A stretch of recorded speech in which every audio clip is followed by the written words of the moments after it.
It's November 16th here in Seoul, and I'm Kim Dami. We begin with these stories making the headlines at this hour, starting with the summit between U.S. President Joe Biden and Chinese leader Xi Jinping. The two leaders just wrapped up their rare summit talks, where the two superpowers look to iron out thorny relations. President Yoon also began his first day at APEC by having lunch with Korean nationals and attending the APEC CEO Summit. The Israeli military says they found weapons and terror infrastructure at the Al-Shifa hospital in Gaza, a claim which Hamas denies. In the meantime, the White House says Washington did not give the okay for Israel to raid the hospital. More than 500,000 young South Koreans are taking the college entrance exam today, better known as Suneung here in the country. Flights will be suspended for a certain period, with restrictions on train and vehicle traffic to ensure smooth test taking. We begin with President Yoon steep visit to San Francisco to attend the APEC Summit. Not only are world leaders discussing common economic challenges, but there are also some major diplomatic moves taking place, not least a meeting of the U.S. and Chinese leaders on the sidelines. We have our presidential correspondent Oh Soo-young traveling with the South Korean leader. Hello there, Soo-young. Hi, Dan. Good morning. And also Jessica Stone, Voice of America correspondent. Welcome back. Good to see you. So, Seoul, I'd like to start with you. It's the first time for President Yoon to attend the APEC Summit, which represents around 60% of the world's economy. What's the atmosphere like there? I mean, how important is this summit for South Korea? Right, Tammy. Well, it's rather grey and looks like it's about to rain here in San Francisco, not as sunny as one might hope.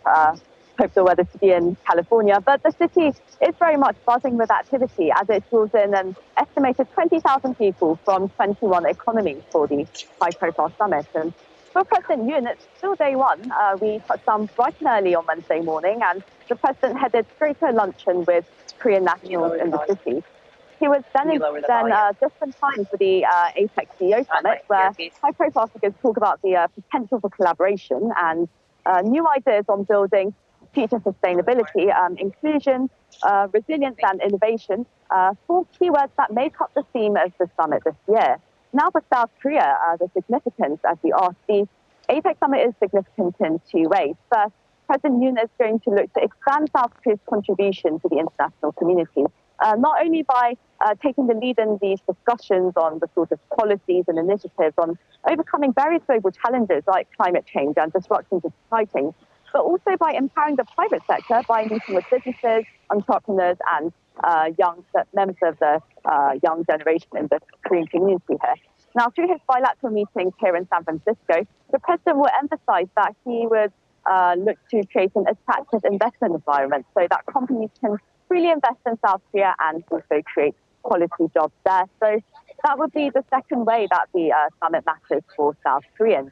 According to Yoon Press Secretary Sunan, greater economic and diplomatic connectivity is going to lead to more opportunities for South Korean businesses, households, and for the younger generation as well.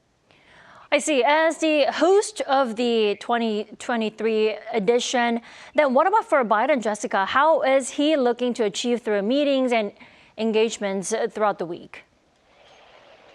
Well, this is a president who's running again for re-election in about a year's time. And so much of what's going on here in San Francisco has domestic implications, particularly because trade is a big motivator for American voters. It obviously propelled Donald Trump to the White House 3 years ago. And there are Democrats in the party that are very concerned that it could create a backlash against President Biden if he walks away from this APEC Summit with additional free trade deals with the region. So he's coming here to try to show the United States that he is trying to improve the economy in ways that will not export American jobs. And he's trying to show the Pacific Rim countries that the United States is a reliable partner with respect in particular to supply chain resilience. There are many incentives, billions and billions of dollars that the Biden administration has passed, which allow U.S. companies to invest overseas particularly in semiconductor supply chain resilience. And we're seeing the impacts of that in the APEC region. Jessica, it looks fine just right behind you at the moment, but I'm sure you've spotted already some protests in San Francisco this week as the thousands rally amid the Israel-Hamas war and other contentious issues. What are some of the issues being raised during this summit, and just how big are these rallies, do you see? Well, I think you can see behind me that we've got a protest that has just wrapped up. It has been all peaceful, and there have been 4 different groups that have been rallying and protesting behind me, rallying in favor of Tibet and human rights, rallying in favor of Taiwan and Hong Kong, and rallying in favor and against the genocide against East Turkmenistan, otherwise known as the Uyghur genocide in China. So that's one large group of people. On the way up Market Street, which I'm just on the border here of Market Street, take Market Street up to the venue, I passed through people protesting free trade, basically saying free trade is the wrong fit for the United States. And we've certainly seen that in U.S. electoral politics, as we've seen much more industrial policy take hold in our government here and in our politics, and much less increased market access. The IPEF is a perfect example of it. It is not a free trade agreement. It is a free trade framework, and it really emphasizes not market access, but rules and regulations around how to conduct trade and how to move services in a direction that's environmentally and labor friendly. So we've also seen the Hamas-Israel war, you mentioned that in your question, come to bear here, because we've seen a lot of pro-Palestinian protesters. Sometimes we see someone with the kiffa also talking about trade, so they can mix and match. So a very vibrant free speech here in San Francisco, and they are walking past me, making sure I know exactly what they're talking about here on the streets of San Francisco. Indeed, the city is bustling. Now, I want to go back to you, Suneung. President Yoon's message throughout the sessions is likely to be in tune with the theme of the summit overall, which is creating resilient and sustainable future for all. Now, tell us more about his message during his first keynote speech at the APEC CEO Summit. Sure, Tammy. So that just wrapped up, I think, the CEO Summit of the APEC, the overall summit. Well, in this speech, President Yoon called for member economies to strengthen connectivity in 3 major ways that he highlighted. And first of all, it was trade, investment, and supply chain. He said that these aspects should be strengthened across the APEC region to promote free movement of goods and services. Now, this would include measures such as lowering trade barriers and so forging innovative responses to new challenges cropping up that really hinder free trade, such as early warning systems, for instance. President Yoon also called for digital interconnectivity, noting that data and transactions should also move seamlessly across borders, and also the digital divide between societies must be removed. He noted that South Korea announced a digital bill of rights very recently, back in September, based on 5 principles: freedom, fairness, safety, innovation, and solidarity. Now, President Yoon has been pushing for new digital norms to protect and enhance human welfare amid the rapid evolution of artificial intelligence in particular. Now, South Korea needs to also emphasize the need to expand exchanges between the future generations within APEC, as interactions between them would lead to new innovative ideas and business opportunities as well. And on that note, he proposed an exchange program for young scientists in the region with visa waivers and speedy entries to enable travel to study, research, and even attend workshops between the member countries. And this is all based on South Korea's adoption of the APEC business travel card system, which promoted inter-regional trade, investment, as well as people-to-people exchanges. On top of that, plus one of the biggest talking points, President Biden's meeting with Chinese President Xi Jinping, Jessica, it started with a handshake, and we hear reports coming out. What are we really expecting to come out of that meeting this year? Well, as you noted, that meeting has just wrapped, or at least the White House press corps' access to it. We don't know how much longer the conversations are going to go on, but the last full report we saw from White House reporters is that the 2 leaders were walking around the property.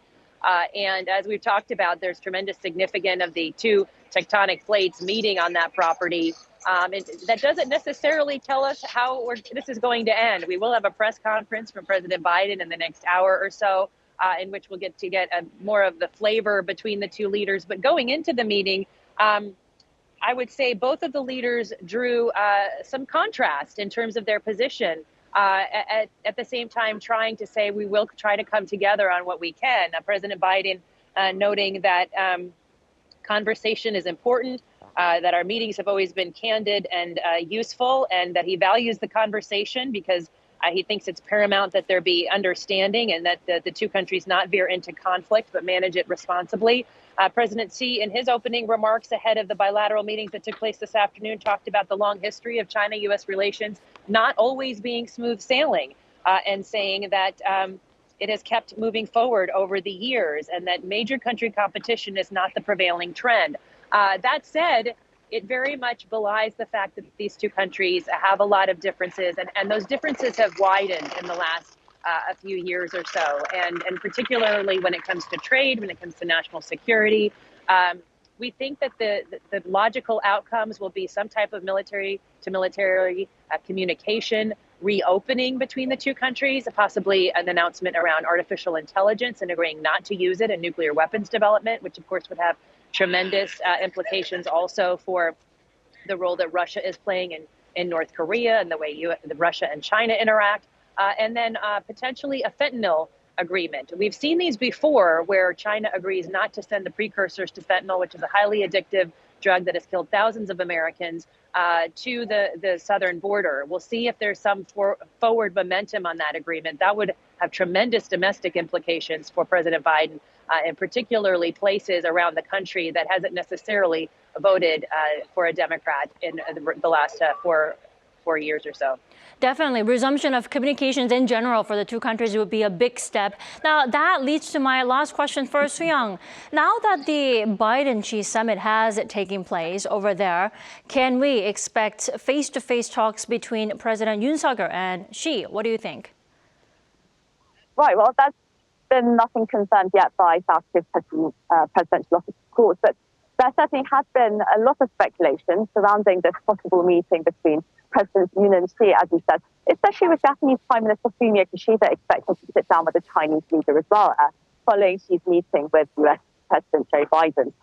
Now, Seoul-Beijing relations have been quite tense over the past few years, very tense over the past few years, following China's economic retaliation from 2016, around 2016 to 2017, to Seoul's decision to deploy a US missile defense system on South Korean soil. And in the years following, particularly over the past year, Beijing has shown rather strong distaste towards Seoul, broadening its alliance with Washington beyond security issues to a more comprehensive range of mutual interests, from trade and supply chains to new technologies, space, education. And the Chinese ambassador to Seoul, of course, stirred some controversy in Korea with very vitriolic comments as well.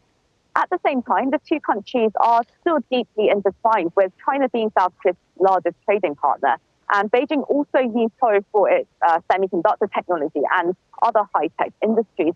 And not to mention their partners on common challenges facing the region as well, such as North Korea's security threats and environmental issues as well. So both sides would be looking to improve the relationship. And of course, President Yoon is really pushing to hold a trilateral summit between South Korea, Japan, and China by the end of the year. So it's looking highly likely that they might meet, although nothing, as I said, has been confirmed. If Presidents Yoon and Xi do meet, then it would be the first time since last November at the G20 summit in Bali, Indonesia.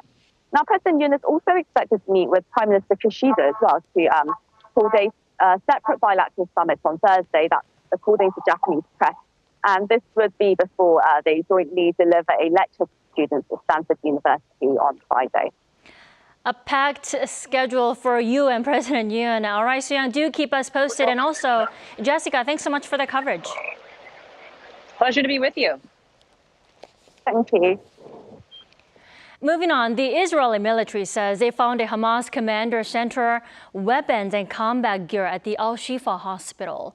The announcement comes as the Israeli forces raided Gaza's largest hospital, a move the U.S. denies giving Israel the green light for. Lee Seung-jae has more. Amid international outcry over Israeli military operations in the area close to Al-Shifa Hospital, The Israeli military on Wednesday said it had found the Hamas command center, as well as weapons and combat gear belonging to the Palestinian militant group at Gaza's largest hospital. Hamas strongly denied the allegation, calling it lies and cheap propaganda. However, the Israeli Defense Forces released a video showing some of the items recovered at the hospital, including automatic weapons, grenades, ammunition, and flak jackets. The announcement comes as Israel has repeatedly claimed that the hospital sits above a Hamas headquarters, a remark the U.S. has also supported, citing its own intelligence. The White House, however, denied giving Israel the green light to carry out a raid on the Al-Shifa hospital, stressing Israel operated on its own accord. According to National Security Council spokesperson John Kirby on Wednesday, the U.S. did not okay the military operations around the hospital, as the Israeli military acted in accordance with their own establishment procedures. The comments come after Hamas said the storming of the Al-Shifa hospital represents an American green light for the Israeli occupation. Meanwhile, Qatari officials announced Wednesday that they are currently working on a deal between Hamas and Israel that includes the release of around 50 civilian hostages from Gaza in exchange for a 3-day ceasefire.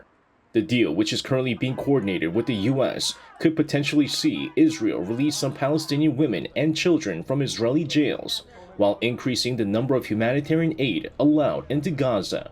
If realized, it would mark the largest release of hostages since the armed conflict began on October 7th. 이승재, Arirang News. North Korea's human rights violations have been an ongoing issue for quite some time, and this year a UN committee has reaffirmed the issue is still prevalent today. The forced repatriation of defectors in China was among the main reasons for that decision. Our Moon Hae-ryun has the details. The United Nations has passed a resolution on human rights in North Korea for the 19th year in a row. On Wednesday, local time, the Third Committee of the UN General Assembly convened in Washington to pass the resolution by consensus. This means that all member states have agreed to adopt the draft resolution without taking a vote, including South Korea, which co-sponsored the latest resolution. This year, European Union countries led the resolution, which highlighted very serious concerns. Concerns over human rights in North Korea have been voiced in the General Assembly since 2005, and this year's resolution contains much of the same information as in previous years. A new addition to the resolution is the forcible repatriation of North Korean defectors in China, as the easing of COVID-19 border closures has made it easier for people to travel. According to the UN, this highlights the need for compliance with the Convention Against Torture and other cruel, inhuman or degrading treatment or punishment, as refugees could be punished once back in North Korea. Another reason for this is because some countries, namely China, define North Korean defectors as illegal immigrants rather than refugees.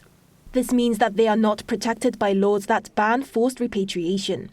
The resolution encourages the Security Council to hold Pyongyang accountable for its actions, with measures including referral to the International Criminal Court to put further sanctions on the country. In response, the North Korean ambassador to the UN condemned the resolution and reportedly criticized it as an anti-DPRK plot by the United States and called the accounts of forcible repatriation as fraudulent false testimonies.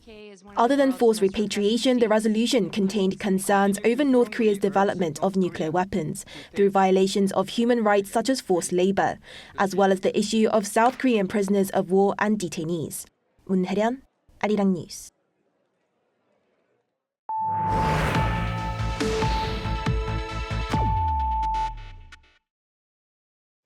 Today, more than 500,000, mainly high school students here in South Korea, are participating in the college entrance exam, commonly known as Suneung.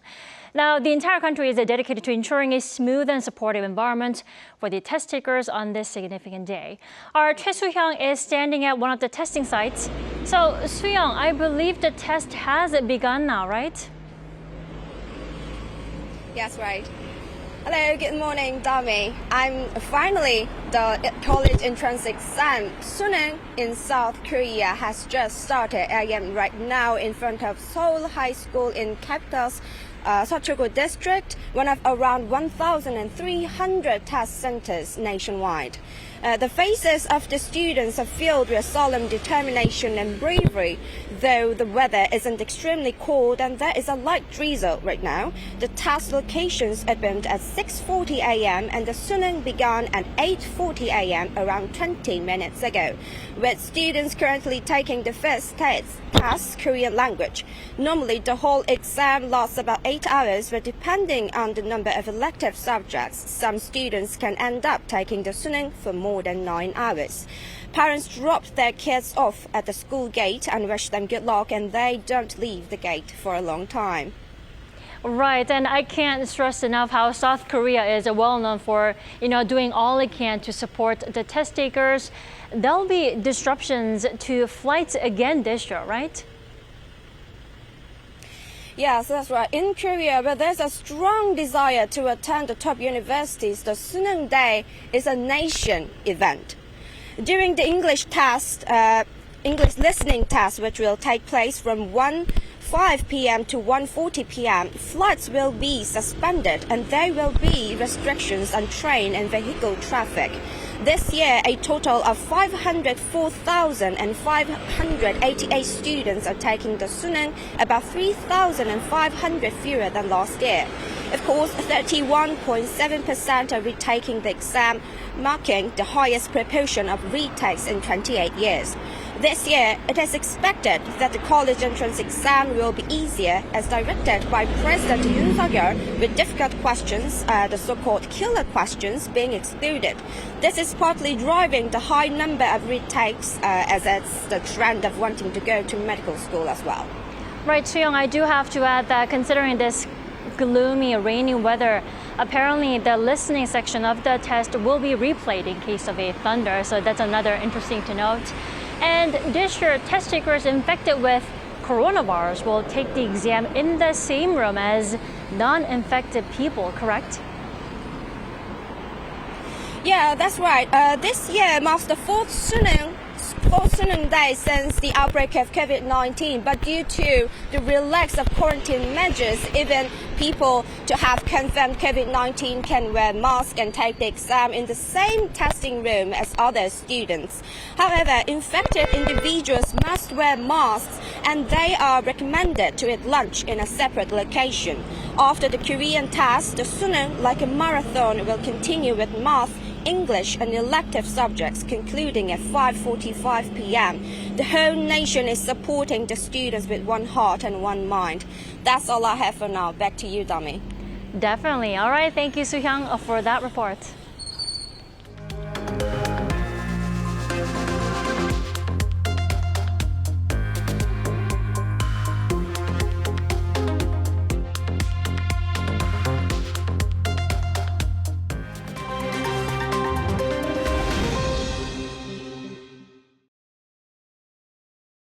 Good morning, I'm Kim Si-young and we'll now turn over to stories from around the world. We begin in the United Kingdom, where the UK Supreme Court on Wednesday ruled the government plans to send asylum seekers to Rwanda are unlawful, dealing a serious blow to PM Rishi Sunak's promise to stop illegal immigrants arriving in UK in small boats. The court upheld the previous ruling that the policy may expose the refugees to breaches of human rights, and originally proposed by ex-Prime Minister Boris Johnson in April 2022, the controversial plan was to fly asylum seekers to Rwanda from where they could seek asylum or be returned to their home country. They would also be banned from returning to the UK. While the plan has already cost the government a minimum of almost $175 million, no asylum seekers have been sent to Rwanda due to intervention from European Court of Human Rights, which prevented the first flight scheduled for June 2022 from taking off. Rishi Sunak, however, is keen on pursuing the policy, announcing that a new treaty is in the works with Rwanda that will prevent asylum seekers sent to Rwanda from being involuntarily sent back to their home country. Now, moving over to India, where at least 39 people have died in Indian-controlled Kashmir after a bus crashed into a gorge. The bus fell off from a Himalayan highway into a gorge in northern India's Jammu district on Wednesday. The crash also left 17 people injured, And according to a local administrator, the 42-seater bus was heading from Kishtwar town to southern Jammu city when it slid off the steep sloped highway, crashing down about 200 meters. The exact cause of the crash is unknown, but a local police officer said that the bus was overcrowded and speeding, carrying more than 50 people. Moving over to China, where Huawei and China Mobile has launched the world's fastest internet. They announced on Monday that the new internet network would have a speed of about 1.2 terabits per second, equivalent to transferring 150 movies per second. This collaboration project between Tsinghua University, China Mobile, Huawei Technologies and Cernet Corporation saw the development of optic fiber cables extending around 3,000 kilometers from Beijing to Guangzhou and is launching about 2 years faster than what experts have forecasted. Almost all other backbone networks around the world, including the US, operate at only around 100 to 400 gigabytes per second. However, the 1.2 terabit speed does not apply to household internet speeds and won't be available for regular consumers anytime soon. And finally, researchers at ETH Zurich University in Switzerland announced Wednesday that they have successfully 3D printed a robotic hand with bones, tendons and ligaments from a singular scanning process. This advancement in soft robotic structures used information fed from a laser scan of a real hand to print ligaments and tendons as well as bones from slow-curing polymers. In cooperation with US-based MIT spin-off startup Inkbit, which developed the new printing technology, researchers developed the robotic applications, optimizing technology for combining soft, elastic and rigid materials. According to one of the project leaders, creating implants with medical-grade components is the next step, but will take time to fully develop.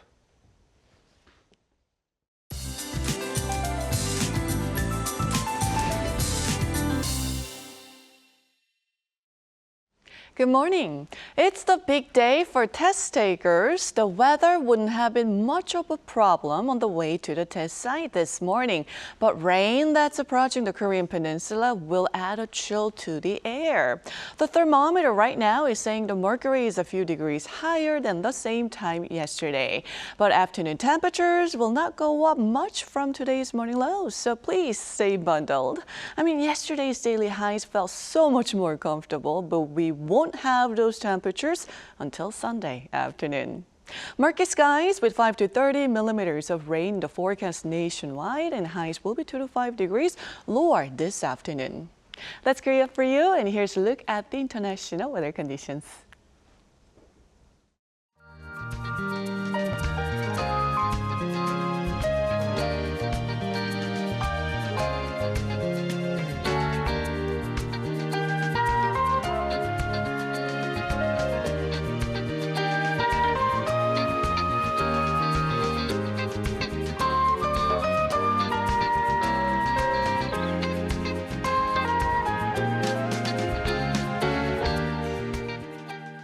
We thank you for watching New Day and Arirang. We'll be back tomorrow for Friday's edition at the same time, 9 a.m. Korea time.